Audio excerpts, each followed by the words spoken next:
Get out and stay out! My dad roared across the dining room, his face twisted with rage and disappointment. The Thanksgiving turkey sat untouched between us as his words echoed off the walls of our family home in San Diego. I sat there, stunned by the venom in his voice, my fork still halfway to my mouth. The cranberry sauce suddenly tasted bitter, and I felt the familiar weight of his expectations crushing down on me like a physical force. My name is Betrayal Hampton. I'm 28 years old, and I had just shattered my father's carefully constructed dream for our family legacy. For as long as I could remember, Douglas Hampton had orchestrated every aspect of my life around one singular goal: joining the prestigious Hampton & Associates law firm that bore our family name. My brother Chase had fallen in line perfectly, graduating from Harvard Law and sliding seamlessly into his role as junior partner. But I'd always been different, always questioning, always drawn to something bigger than billable hours and corporate litigation. The moment I told my father I had officially withdrawn from law school, I watched 28 years of his investment in me crumble before his eyes. He had spent decades building Hampton & Associates into one of San Diego's most respected family law practices, and in his mind, I had just thrown it all away. My mother Janine sat frozen beside him, her wine glass trembling slightly in her manicured hands. She had perfected the art of silent agreement over the years, never challenging my father's vision for our family's future. "You're a disgrace to everything this family has built," Douglas continued, his voice dropping to a dangerous whisper that somehow felt more threatening than his shouting. "I've sacrificed everything to give you opportunities, and this is how you repay me?" I set down my fork carefully, feeling something cold and determined settling in my chest. The disappointment wasn't new, but the finality in his voice was. Chase shifted uncomfortably in his chair, his eyes fixed on his plate as if the mashed potatoes held the secrets of the universe. Even now, at 34 years old, he couldn't bring himself to defend me against our father's wrath. "After everything I've done for you," Douglas said, standing up so abruptly that his chair scraped against the hardwood floor. "Get out of my house. Get out and stay out." My mother's sharp intake of breath was the only sound in the room as I slowly stood up, tucking my napkin neatly beside my plate. The ritual of family dinner had become a performance we all participated in, but tonight, the curtain had finally fallen. As I walked toward the door, I could feel their eyes on my back, but nobody called out to stop me. The silence spoke louder than any words could have. Growing up in the Hampton household meant living under the constant pressure of achievement and appearances. My father had built his reputation on the foundation of family values and legacy, ironically, while emotionally distancing himself from his own children. Chase had always been the golden child, the one who asked the right questions and made the right choices. He graduated summa cum laude from Harvard, passed the bar on his first attempt, and seamlessly transitioned into the family business, without ever questioning whether it was what he truly wanted. I, on the other hand, had always been the problematic daughter. While Chase studied corporate law and taxation, I found myself drawn to environmental science and social entrepreneurship.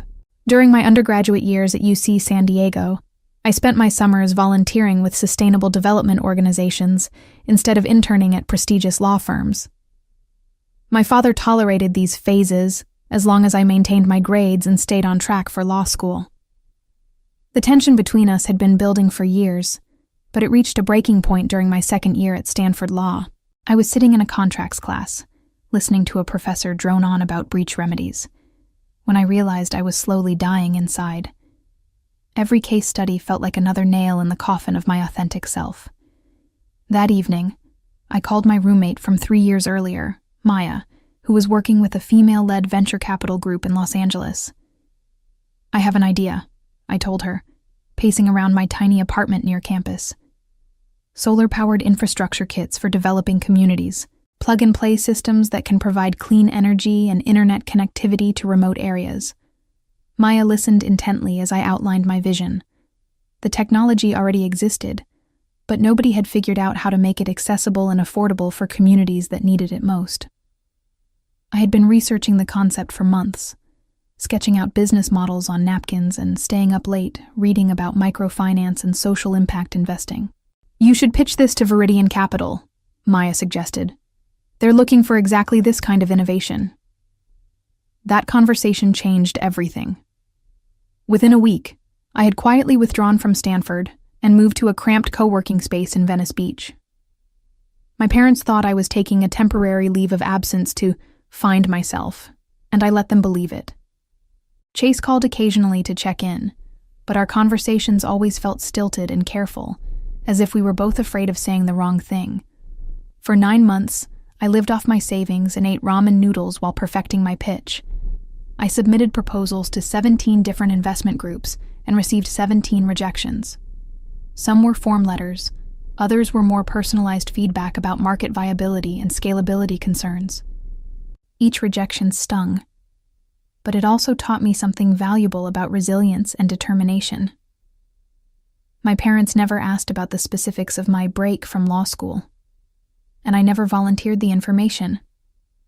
The less they knew, the better. I was building something revolutionary, something that could actually change lives, but I knew they would never understand. The breakthrough came on a rain-soaked Tuesday in March, exactly 9 months after I had started this journey. I was sitting in the cramped Venice Beach co-working space, surrounded by empty coffee cups and crumpled papers, when my phone rang. The caller ID showed a number I didn't recognize, but something told me to answer it. "Brielle Hampton? This is Jessica Chen from Viridian Capital. We'd like to schedule a meeting about your SunNest Systems proposal." My hands started shaking as I processed her words. Viridian Capital was one of the most respected social impact investment firms on the West Coast, led by women who had made their fortunes in tech and were now dedicated to funding companies that could create positive change. I had submitted my proposal to them 4 months earlier, and assumed it had been lost in the shuffle when I never heard back. The meeting took place the following week in their sleek downtown Los Angeles office. I wore my only professional suit and carried a worn leather portfolio that had belonged to my grandfather.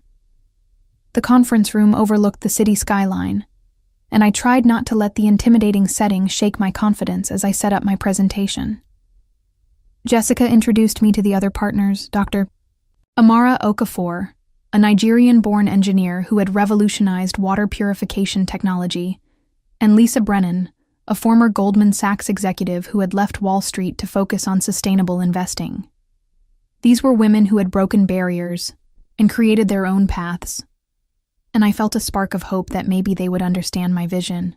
I presented my solar infrastructure concept with passionate precision, explaining how modular energy systems could be deployed in rural communities across Africa and South America. The technology wasn't just about providing electricity, it was about creating connectivity, enabling education, and empowering local economies. Each kit would include solar panels, battery storage, LED lighting, and satellite internet capability, all packaged in a weatherproof unit that could be assembled by local technicians. "The market research shows massive demand," I explained, clicking through slides that demonstrated the scope of energy poverty worldwide. 2 billion people still lack access to reliable electricity, and traditional grid infrastructure is prohibitively expensive for remote communities. "Dr. Chu." Okafor leaned forward, clearly engaged. "What's your scalability model? How do you plan to manufacture and distribute these systems affordably?" I had anticipated this question and spent weeks developing partnerships with manufacturers in Southeast Asia who specialized in renewable energy components. The key was creating standardized modules that could be produced efficiently while maintaining quality standards. "We partner with established manufacturers and focus on assembly and deployment," I replied. "Our value proposition isn't in reinventing solar technology, it's in making it accessible and sustainable for communities that need it most." The meeting lasted 2 hours, and by the end, I could see genuine excitement in their eyes. Jessica walked me to the elevator, and her parting words gave me hope. "We'll be in touch soon. This is exactly the kind of innovation we're looking for." That evening, I called Maya to share the news, but I didn't tell my family. They still thought I was taking a temporary break from law school. The call from Viridian Capital came 3 weeks later, and it changed everything. Jessica's voice was warm but professional as she delivered the news that would transform my life. Brielle, we'd like to offer Sunnest Systems $30 million in Series A funding, with an additional commitment for Series B if you hit your first-year deployment targets. I nearly dropped the phone. $30 million. It was more money than I had ever imagined, enough to launch operations across 3 continents and establish the manufacturing partnerships we needed to scale rapidly. The terms were generous, too. Viridian would take a 40% stake in the company, leaving me with controlling interest and the freedom to operate according to my vision. There's one condition, Jessica continued. We want you to accept a position on the California Renewable Council. It's a state advisory board that evaluates green energy initiatives and distributes federal grants. Your expertise would be valuable, and it would give Sunnest Systems additional credibility in the market. The California Renewable Council was prestigious, composed of leading experts in sustainable technology and environmental policy. Membership was by invitation only, typically reserved for executives with decades of experience. At 28, I would be one of the youngest appointees in the council's history. I'm honored, I replied, still processing the magnitude of what was happening. When would I start? Immediately. We're announcing the funding next month, and the council appointment will be part of the press release. This is going to put you on the map in a big way, Brielle. After hanging up, I sat in stunned silence in my tiny Venice Beach apartment. 9 months ago, I had been a dropout law student eating ramen noodles and questioning every decision I had made. Now, I was about to become the chief strategy officer of a $30 million company, with operations spanning multiple continents. The next few weeks passed in a blur of legal documents, media interviews, and strategic planning sessions. Viridian's team helped me establish a proper corporate structure, hire key personnel, and begin the process of setting up manufacturing partnerships. I moved out of my cramped apartment and into a modern loft in Santa Monica, finally able to afford furniture that didn't come from thrift stores. The press coverage was overwhelming. TechCrunch featured Sunnest Systems as one of the top social impact startups to watch, and Forbes included me in their 30 under 30 list for social entrepreneurship. The attention was gratifying but also surreal. I kept expecting someone to tap me on the shoulder and tell me there had been a mistake. Through it all, my family remained oblivious to my success. I had perfected the art of deflecting their questions about my plans, giving vague answers about exploring opportunities, and taking time to figure things out. My father had stopped asking altogether after our last uncomfortable phone conversation, when he had again suggested I consider returning to law school before it was too late. Chase called occasionally, but our conversations felt increasingly distant. He was busy with a high-profile divorce case that was generating significant media attention for Hampton and Associates, and I could tell he was frustrated by my apparent lack of direction. In his mind, I was wasting my potential while he was building his career and contributing to the family legacy. "Dad's really worried about you," he said during one of our rare phone calls. "He thinks you're having some kind of quarter-life crisis." I almost laughed at the irony. While my father was worried about my supposed crisis, I was building something that would outlast his law firm by decades. But I kept that knowledge to myself, knowing that the revelation would be sweeter if it came as a complete surprise. The California Renewable Council position was officially announced in October, generating another wave of media coverage. My appointment was noted in several legal publications, including the California Bar Journal. But I didn't think my family paid attention to environmental news. The gap between my public success and my family's perception of my failure was growing wider every day. As Thanksgiving approached, the tension between my two worlds became almost unbearable. In the business world, I was being recognized as an innovative leader in sustainable technology. Sunnest Systems had deployed our first pilot programs in Kenya and Guatemala, providing clean energy to over 5,000 people in remote communities. The success stories were pouring in. Children studying by LED light Instead of dangerous kerosene lamps, small businesses operating refrigeration units for the first time, and community centers offering internet access for education and communication. But to my family, I was still the disappointing daughter who had thrown away her legal career for undefined pursuits. The disconnect was painful, especially when I received updates about Hampton and Associates' continued growth and success. My father had recently been honored by the San Diego Bar Association for his contributions to family law, and Chase was being considered for partnership ahead of schedule. I found myself caught between the desire to share my achievements and the strategic value of maintaining my secret. Part of me wanted to prove to my father that I had made the right choice, that dropping out of law school had led to something far more meaningful than partnership in his firm. But another part of me recognized that the element of surprise would be more powerful than gradual revelation.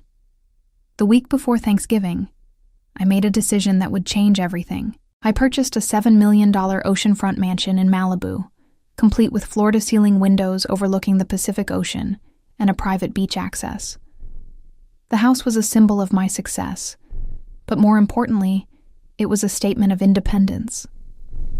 I was no longer the lost daughter living on borrowed time and good intentions. The real estate transaction generated its own media attention, as celebrity news outlets speculated about the young tech executive who had purchased one of Malibu's most exclusive properties.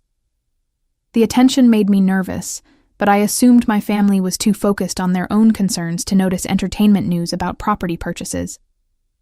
I spent the days leading up to Thanksgiving carefully preparing for what I knew would be a difficult conversation.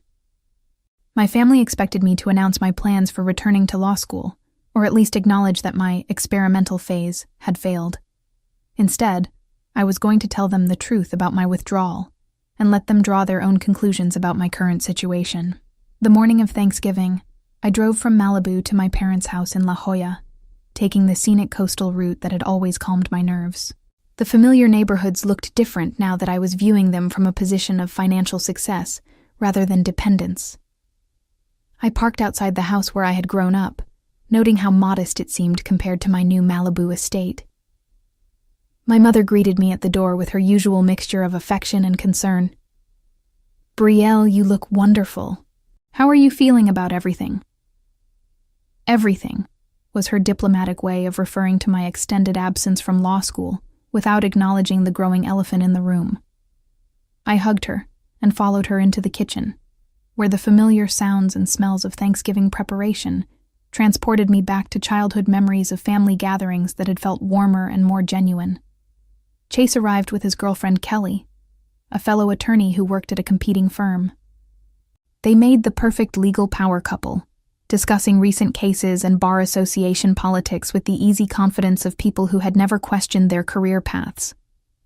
Kelly had always been polite to me, but I could sense her confusion about my current status as the family disappointment. As we gathered around the dining room table, I knew this would be the last Thanksgiving where my family saw me as a failure.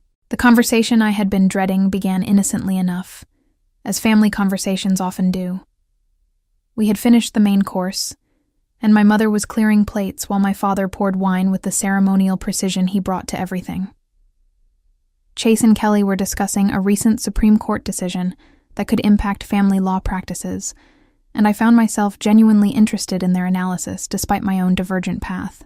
"Brielle," my father said suddenly, turning his attention to me with the focused intensity that had intimidated me since childhood.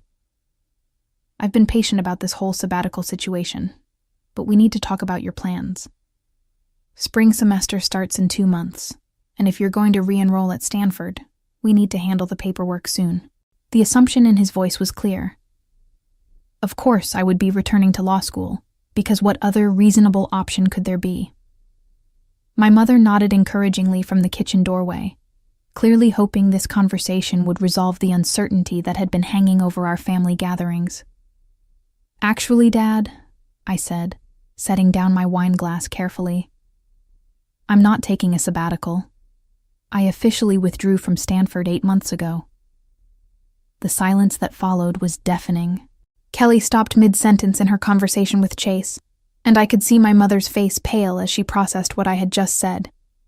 My father's expression shifted from confusion to anger so quickly that I almost flinched. "You what?" he said, his voice dangerously quiet. "I withdrew from law school," I repeated, meeting his gaze directly. "I realized it wasn't the right path for me, so I left to pursue something else." Chase leaned forward, clearly trying to mediate before the situation exploded. "Brielle, maybe we can discuss options for reapplying next year. There are other good law schools that might—" "You don't understand," I interrupted. "I'm not planning to return to law school ever. I've started a company, and it's been incredibly successful." My father's face was turning red, and I could see the vein in his temple that always appeared when he was truly angry. "A company? What kind of company? Some little internet startup that will be bankrupt in 6 months?" "Sun Nest Systems," I said simply. "We develop solar-powered infrastructure for developing communities. We just closed $30 million in Series A funding." The words hung in the air like smoke from an explosion. I watched my family's faces as they tried to process what I had just told them. $30 million was more money than Hampton and Associates had generated in revenue over its entire 30-year history. "That's impossible," my father said flatly. "You've been out of school for 8 months. Nobody raises that kind of money without experience or credentials." "I have both," I replied calmly. "I spent 2 years developing the technology and business model while I was supposedly studying contracts and torts. And as of last month, I was appointed to the California Renewable Council." Kelly's eyes widened with recognition. "The Renewable Council? That's incredibly prestigious. My firm has tried to get clients appointed to that board for years." My father stood up abruptly, his chair scraping against the floor with a harsh sound that made everyone wince. "You're lying," he said, his voice filled with a combination of rage and disbelief. "This is some elaborate fantasy you've constructed to justify throwing away your education." "I'm not lying," I said, remaining seated while he towered over me. "But clearly you'd rather believe that I'm delusional than accept that I've succeeded without following your plan." That's when he exploded with the words that would end our relationship forever. The next morning, I drove straight from my parents' house to my new Malibu mansion, my father's words still echoing in my ears. "Get out and stay out," had been his final statement before I walked out of their dining room for what I knew would be the last time. The 20-minute drive along the Pacific Coast Highway gave me time to process what had just happened and to plan my next steps.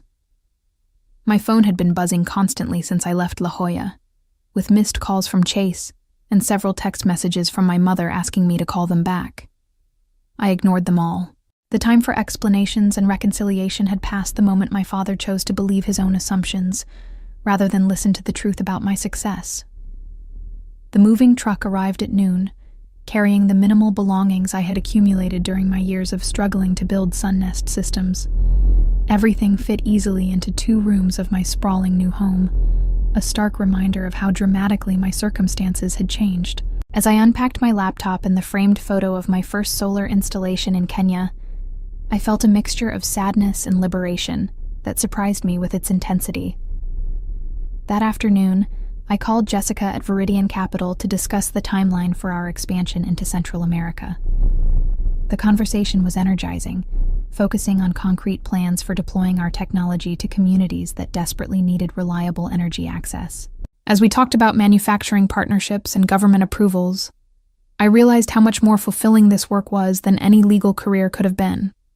By the way, Jessica mentioned near the end of our call, we're getting some interesting inquiries about potential partnerships. Several law firms are reaching out about pro bono opportunities to support our community development work. "Really?" I said, suddenly interested. "What kind of firms?" "Mostly environmental law specialists, but a few family practices too. There's apparently significant interest in the corporate social responsibility angle." I made a mental note to review those partnership proposals carefully. The irony of law firms wanting to associate with my success wasn't lost on me, especially considering my father's complete dismissal of my achievements just hours earlier.